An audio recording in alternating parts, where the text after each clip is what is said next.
जी ने तो सिर्फ कहा है कि एक ही आदमी शिक्षा विभाग का जो मालिक है वो शिक्षा विभाग को संचालन करे। कई मालिक बन जाते हैं, कई महावत बन जाते हैं, इसके चलते कठिनाई हो रही है।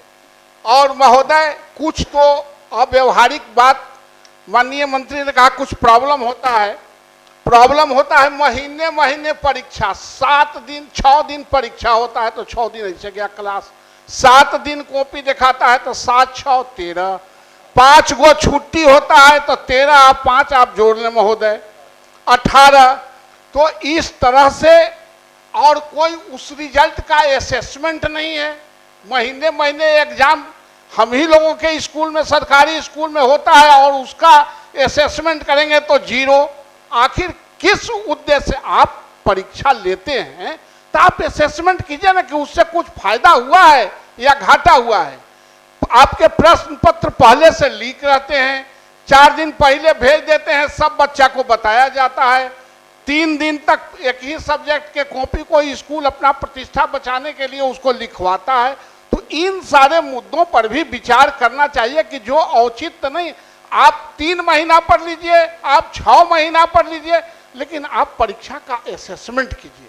आप असेसमेंट नहीं कर रहे हैं, सिर्फ कॉपी और क्वेश्चन लार्ज स्केल पर करोड़ों करोड़ में छपवा के और आप व्यवसाय करा रहे हैं, उससे बच्चों पर बोझ बढ़ रहा है और अव्यवहारिक काम भी हो रहे हैं। इस पर मैं कहना चाहूँगा माननीय सभापति महोदय कि ये जो पूर्व से चली आ रही जो व्यवस्था थी कि हर महीने की, उस पर हम लोग दिसंबर माह में निश्चित रूप से उस पर विचार कर रहे हैं कि क्या वो व्यवहारिक है कि नहीं। दूसरी बात ये भी है कि अनुश्रवण के दौरान हम लोगों ने ये भी कहा है डिस्ट्रिक्ट एजुकेशन ऑफिसर को, जिनको अभी तक जो बहुत सारे कंस्ट्रक्शन इत्यादि के कामों में थे उससे उनको मुक्त कर दिया है हम लोगों ने। तो अब स्कूल्स की ग्रेडिंग भी हम लोग करना इसी वजह से चाहते हैं, इस ख्याल से नहीं कि कोई स्कूल अगर ग्रेडिंग में नीचे हो तो वहाँ पर किसी शिक्षक को हम लोग गलत व्यवहार करेंगे या उन पर कार्रवाई करेंगे। इसलिए हम लोग ग्रेडिंग करना चाहते हैं कि वैसे स्कूल जो अपने परफॉर्मेंस में थोड़े नीचे हैं उनको ऊपर कैसे लाया जाए। तो ये जो बात आपने परीक्षा की कही, उसको व्यावहारिकता के दृष्टिकोण से हम लोगों ने देखा और दिसंबर में उस पर निश्चित रूप से एक निर्णय ले लेंगे। अब वापस लीजिए अपना संकल्प आप तो वापस ले लें। कोई बहुत देर तक नहीं। सर इसको लाए हैं तो संक्षिप्त भी होना चाहिए। निर्धारित है। मैं सर 33 दिनों का जो ईएल है वो भी पत्र निर्गत नहीं हुआ है। आपने ग्रीष्मावकाश की कटौती कर ली। दूसरी बात महोदय, बस सब बात आ गई, कंक्लूड सर वो नहीं आई थी, बस कंक्लूड कर रहा हूं।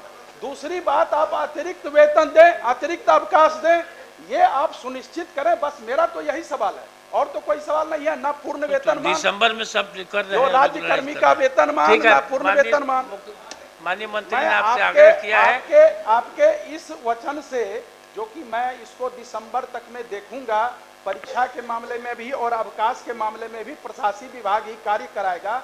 आप कृपया अपने स्तर से बिहार विद्यालय परीक्षा समिति और शिक्षण प्रशिक्षण संस्थान को भेज दें पत्र, और उसके बाद मैं वापस लेता। ठीक, संकल्प अनुमति से वापस लिया गया। माननीय सदस्य नागेंद्र कुमार।